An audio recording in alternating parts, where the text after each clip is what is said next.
Hi, and welcome to another episode of Strikers Best Bets. Today we have a very special guest with us, Piere. Um, Callan has kindly said he'd join us. It's a big day at Turffontein on Saturday, where it's Guineas Day. So we've asked Callan to join us. He has some unbelievable rides on the day, and we believe that our punters actually need to find out, okay, from the jocks, okay, that are riding fancied horses. Yeah, it's always nice to hear straight from the horse's mouth. I know Callan's not a horse, but there's a lot of information that we think we know, but you want to see, you want to actually get information from a jockey because they know a bit more than us. Well, we think they know more than us, don't we? Yeah. But first of all, Pierre, before we even carry on with the show, I just want to say what a fantastic Met day we had down in Cape Town. I know Callan was part of the day in terms of riding. From our point of view, our CEO, Warren Tannis, our COO, Reino Duplessis, have put their weight behind the Met. It's just getting better and better every single year. Yeah, and don't forget yourself. I saw the stuff you did behind the scenes was an eye opener, and I don't think people realize how much you have to put in behind the scenes to get it up and running. And I mean, we were in the marquee the whole day, and it was unbelievable. We were so spoiled. Yeah, it was, from a rider's perspective, certainly a fantastic day of racing. But, looking over the fence, I didn't see one person having a bad time. It looked fantastic. I wouldn't have minded being there and enjoying the day with everyone else. But what a phenomenal day's racing too. And, huge credit to World Sports Betting and everyone involved for putting on such a fantastic day. Yeah, I think it would be remiss of me, okay, not to thank, okay, the team behind us, from our marketing team to our events team, Patience and Caesar and Bob Urim, who's the executive of that team. It was truly a team effort, and the emails and the messages and the phone calls that I received or that I've been receiving through the week has just been phenomenal. Anyway, it was a great Met. We're looking forward to the next one. We already start planning in the next month or two. And we just want it to grow and get better and better year by year. Awesome. Okay, we kick off. Okay, we're going to go just for our punters. We're going to start in the second race. We're going to run through the second race to the ninth race. Piere will then give us his bipot, PA, and pick six. We're obviously going to ask Callan, who's the pilot on a couple of fancied runners. Okay, we're going to put him to the test, and we're going to ask him for his opinion. Obviously, it's racing. Cowboys don't cry, especially in front of their horses. We know what it's all about, and but hopefully we can all make money on Saturday. Okay, we're going to kick off straight into the second race where they're betting 9.5 to 10 World Attraction, 3 to 1 Night Shine, number 4, 4 to 1 the Bronx Bull, number 8, 9 to 2 number 7 Speed Storm, and 25 to 1 and better the rest. I think, Pierre, let's start with Callan because he's riding the favorite. And the word is out, Callan. This horse has been putting up unbelievable fractions at home, and they tell me it's hard to beat. Yeah, look, he's a very smart horse. I've liked him from day one. Obviously, makes his debut, which is always questionable with young horses, but he's got a very good head on him. This horse, he does a lot of things right, and every workout we've sort of put him to, he's made that progression we like to see. And look, provided he brings that on Saturday, he's going to be right there. Oh, that's great to hear. Pierre, your view? What I liked is that Callan said he's got quite a good head on him. That he's probably sensible because Yes. a lot of times you have a horse with ability and they so stupid still. Stupid is meaning they still have to learn the ropes and they need a couple of runs. So I'm going to say put in World Attraction number 10 in a bipod, and maybe just in case he doesn't jump on terms and he goes missing in the early part and then the race is over, I'm going to include the number 4, who did finish second first time out, and it's got the experience under the belt. So I would say the 4 and the 10 for the bar pot. Yeah, and just from my perspective, it's this horse is owned by a great bunch of guys who put a lot of money Yes. into the game, like the Lawrence Furners, and Arun Chadha, and the rest. And it would be great to see them get a top horse because they deserve it. Absolutely. Let's move on to race 3. They're betting 15 at 10, number 1, Porridge Boy, 5 to 1, number 2, Balule, 6 to 1, number 7, Firestorm, 8 to 1, number 5, Cuvano, 8 to 1, number 8, Master of the Barbecue, 9 to 1, number 10, My Dear Friend, and bars the rest. Piere, do you want to kick off? Yeah, I see one horse only, but there are issues. Number 1, Porridge Boy. He hasn't run since July, and he's drawn 10 right on the bend, which is not a good draw. But I rode him last time out and the time before. He ran at Greyville. Both times he was drawn badly. Both times I had shocking, I can say, luck in the running. I couldn't get a good position. I was wide, then I had to ease back not to race wide. So you're too far back at Greyville. So if Porridge Boy is near his best, I think he's a banker. The obvious danger is Callan's horse, Balule, but maybe Callan can tell us more about him. Maybe we can get away with banking Porridge Boy or put in Balule as cover up. Yeah, Balule is doing very well at home. Obviously, had his first up run off a break last start and probably needed it. Just knocked up late. I thought those form lines behind his first 2 runs were very good. Zalatoris has come on to be a nice horse, and I remember Shadowfax flashing up to beat me for second in his second start. So he obviously had a break between then and had that first run back, which I was really happy with. I think he'll appreciate the step up to 1400. But we also do have a wide gate to negotiate. Obviously, Striker knows it's not an easy start to try and get over from a wide gate because you're turning already. So it's easy to do a bit too much work. So I think both Cabello and myself have it cut out for us. And I do think Cabello's horse obviously looks the right horse on paper, but if his horse seems to fluff his lines, I'm sure my horse is fitting well enough to be picking up the pieces. So maybe you can choose the 1 or the 2. You bank either or, because I think they look quality-wise, they look better than the rest of the field. Yeah, so my perspective of the race is Piere that you were spot on. Okay, the last 2 runs at Greyville, he was drawn shockingly wide, and unfortunately, he's drawn 10 out of 10 again. So being drawn 10 out of 10, had a long break. Callan's horse also drawn wide. I personally make the race open, and I would be looking to put an extra couple of horses in. But you guys are the professionals, so we'll listen to you.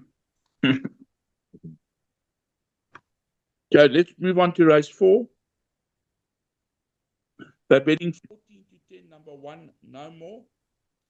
They're betting 5 to 2, number 6, Vixen in the Vineyard. 15 to 4, number 5, Shadowline. 9 to 2, number 2, Royal Jacket. 15 to 2, number 8, Scarlet O'Hara. And then you write the ticket about the rest. Piere, do you want to start? Yeah, it's not a very, how can I say, a strong quality field. I've cut it down to 2 horses. Number 1, No More, or number 6, Vixen in the Vineyard. Number 6 has beaten the number 5, so I'm going to take number 5 out of it. And for that reason, I'm giving 1 and 6 the edge on this field. Why I'm going with a 1, because he's a younger horse. He's a 3-year-old. He can still improve. Where the 6, Vixen Vineyard, has had 14 runs without a win. So I've taken a risk here because only a two-horse, in my opinion, two-horse field. I've got to pick one of them. I'm going to go with number 1. No More as my banker. Perfect. Callan, I see you riding a horse called Roll Jacket Yeah, for the Mulberry Yard. Yeah, hard for me to comment because I haven't ridden the horse before. What I see on paper, the blinkers come off, steps up in trip, hasn't been the 1800 before, but look, also has had 16 chances to try and get it right, but 5 of those have been seconds. And from what I see on its form, looks to be sort of coming back to that better form. So as Piere alluded to, there's not too much depth in this race. I suppose the lightly raced horses could show improvement. But I certainly think a horse like mine could pop up at its best. I agree with you.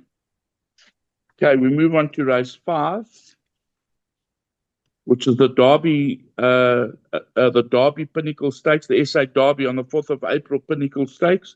They're betting 5-2, number 3, Taxi to the Moon, 26-10, number 1, William Robertson, 33-10, Elegant Ice, number 6, 7-2, number 4, Mount Pinatuba, 15-2, number 2, Ziasha, and 14-1 about the rest. Piere, you've ridden William Robertson, so yes, maybe we start with you.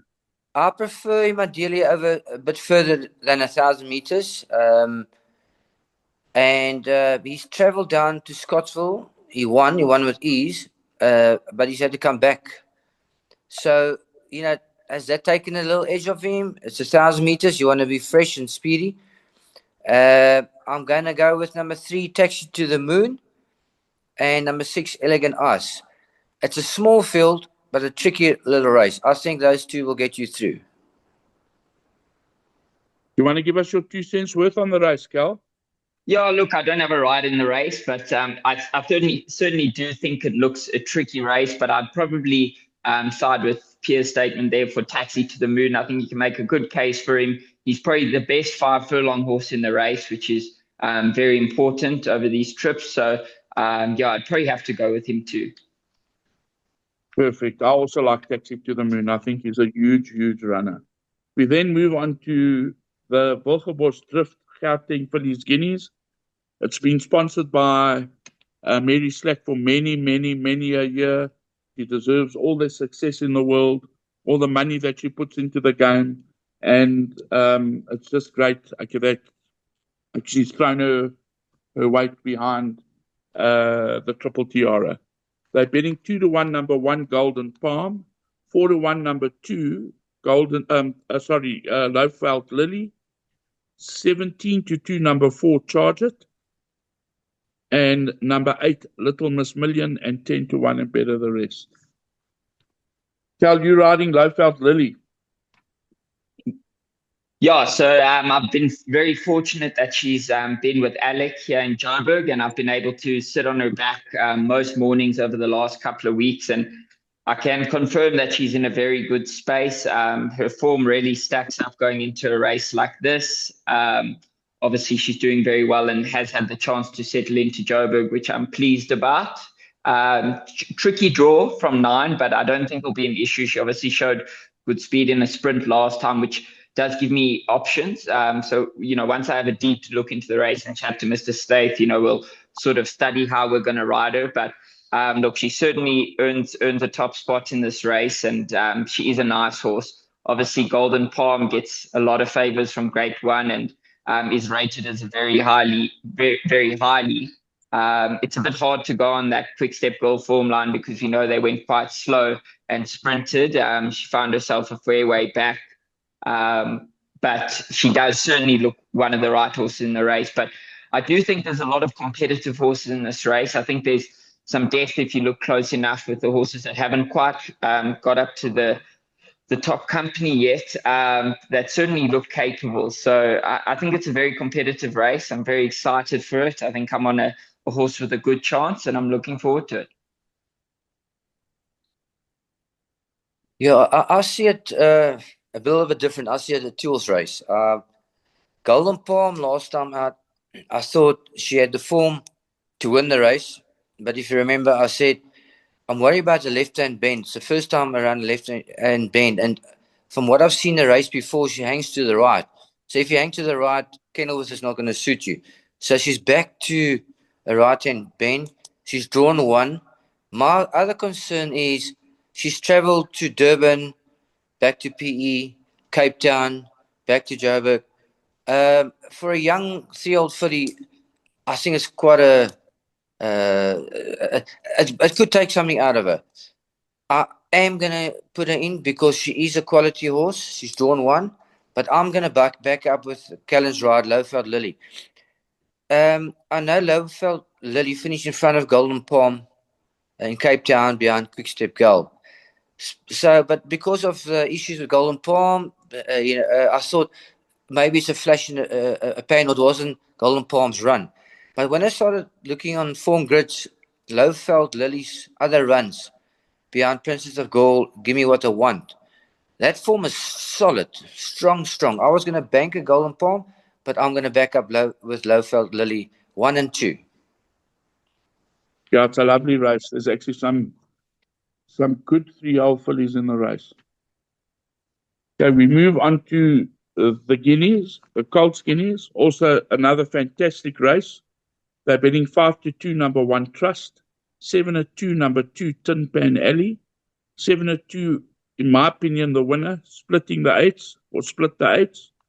6-1, number 5 One Iron Vegas, 8-1, number 3 Grand Empire, and 16-1 and better the rest. Cal, I really like your horse. I think your horse is banging the race.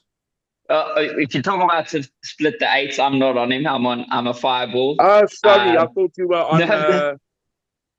Apologies.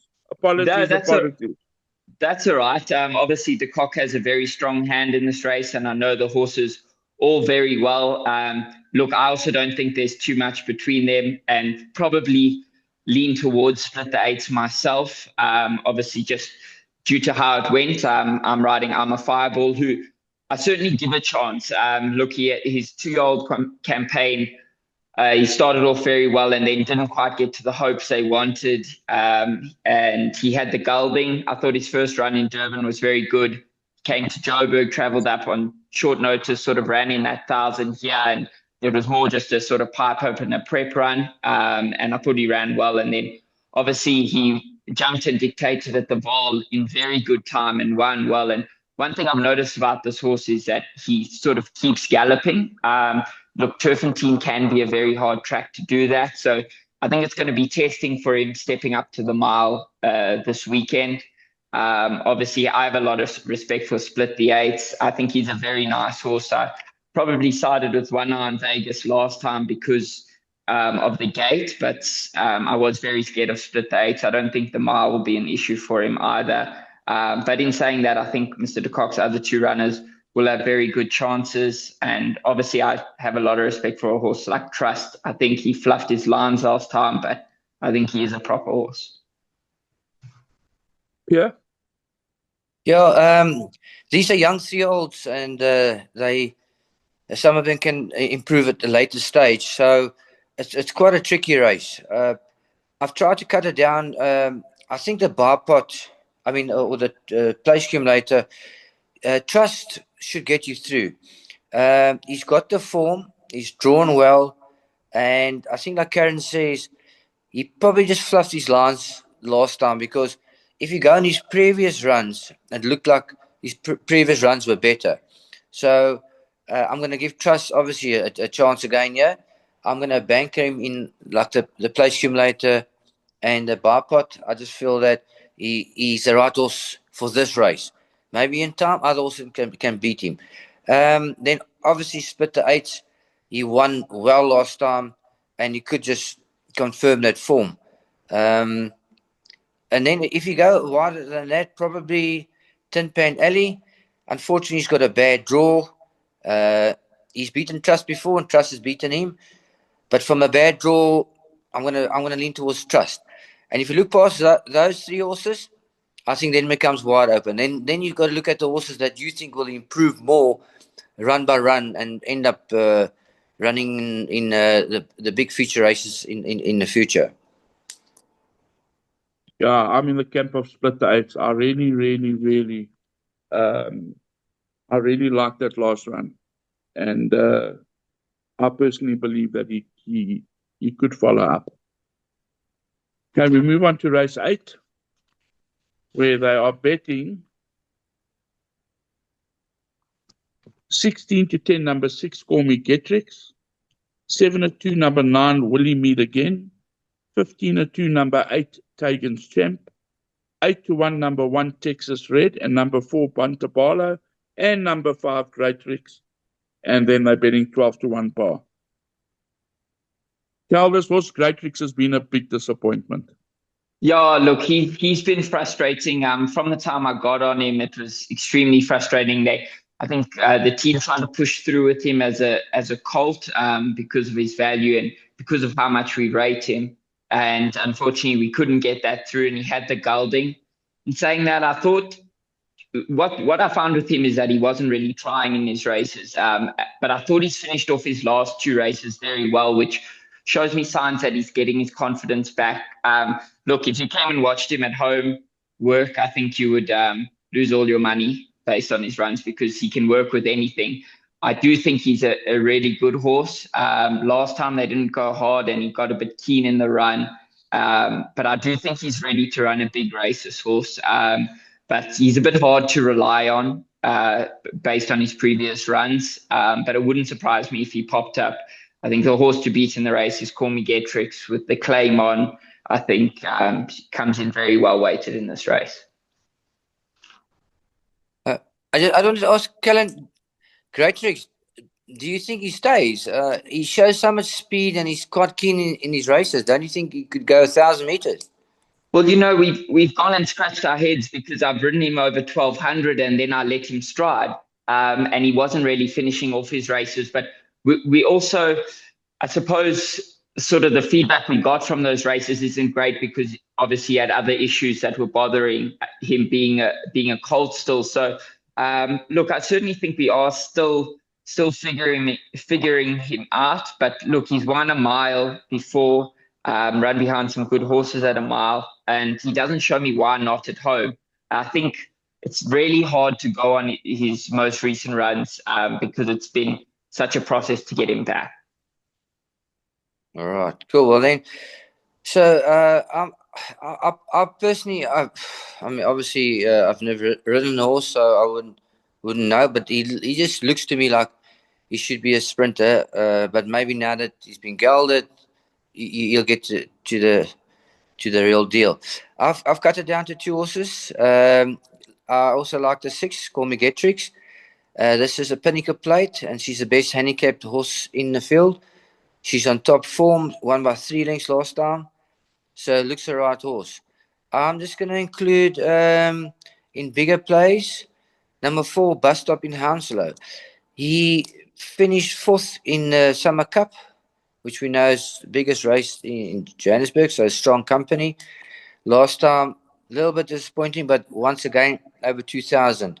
I think coming back to the 1,600 meters, it's more his game. Drawn 1, Rachel claims 1.5 kilograms. You could be a little bit of a dark horse. So I'm going to include the 4 and the 6. That's great. Let's move on to the last race of the day, race 9. Apologies, I'm just trying to get to the betting. They are betting 22 to 10, number 5, Trombolines, 3 to 1, number 4, Winston's Wonder, 7 to 2, number 3, Errol Flynn, 7 to 1, number 9, how do we say this, Diogenes, and 8 to 1 and better the rest.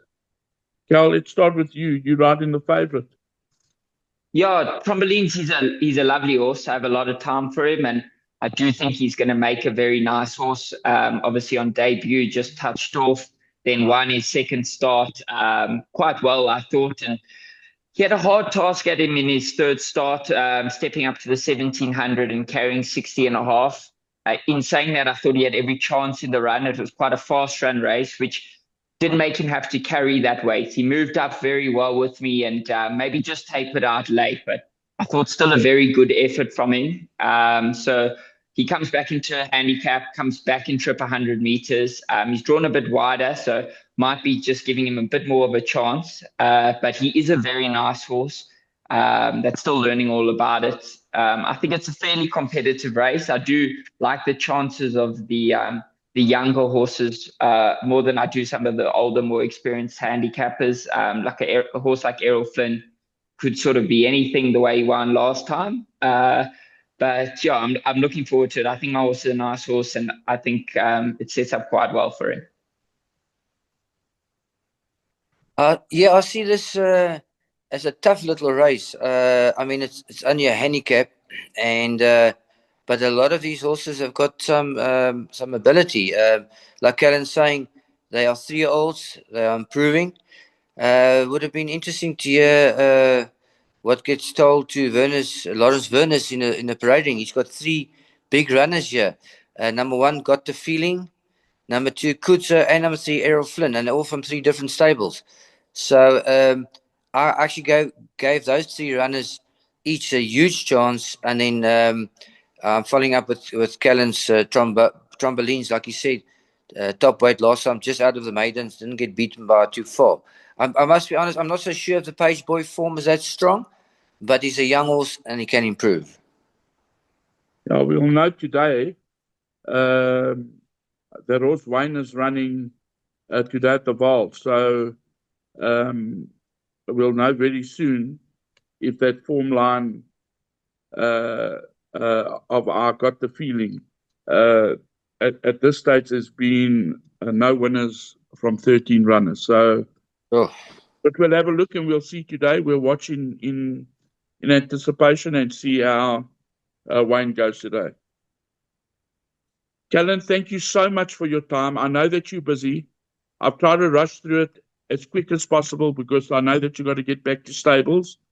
And we really, really, really appreciate all you do for racing. No, anytime. Thanks for having me on the show. And yeah, hopefully that's good insight for the public and everyone can make a bit of cash on Saturday. We need to give the public as much info as we can because we need to keep everybody interested in the game. Interested, absolutely, absolutely. Do you agree with me, Striker? 100%. And Callan, guys like you support us. Well done. No, thank you so very much, guys. Thank you so much.